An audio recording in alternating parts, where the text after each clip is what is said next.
right dead center in the radar screen. You see this beautiful harbor behind us. In the last 100 years, it's already known that it's risen 18 inches.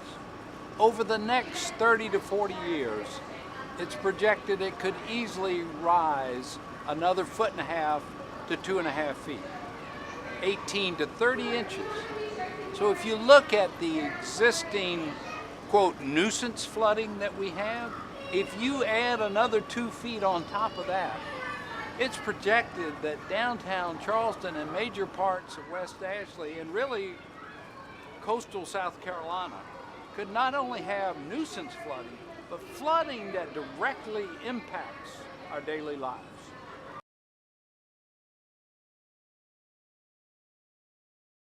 Well, you start with education, and that's why I'm so thankful to the South Carolina Aquarium, MUSC, and other partners who have come up with this great initiative, acronym RICE, Resilient Initiative for Coastal Education, because coastal and all of South Carolina needs to be aware of the impending situation that we have with sea level rise. And so that will prompt, along with when we see our streets and rivers overflowing over time, that will prompt the community engagement, the community awareness, and in fact the need for community investment in the infrastructure that will be needed to protect our community long term.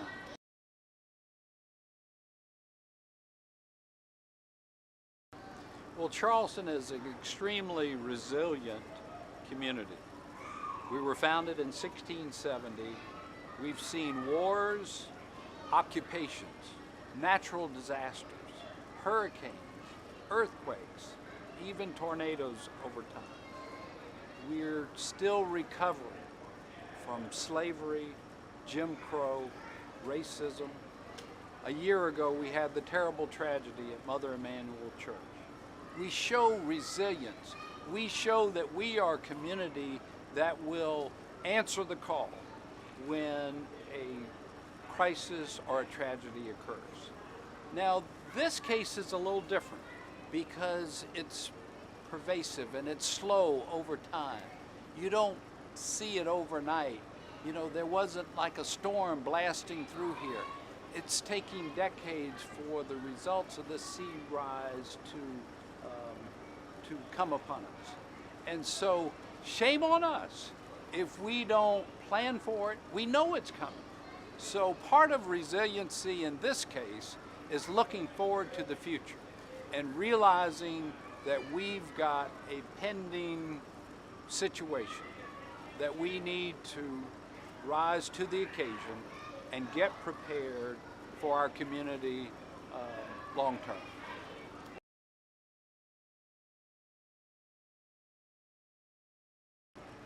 Well, we do that by looking at our development patterns, our policies that set, for example, where a base floor elevation would be on a new building.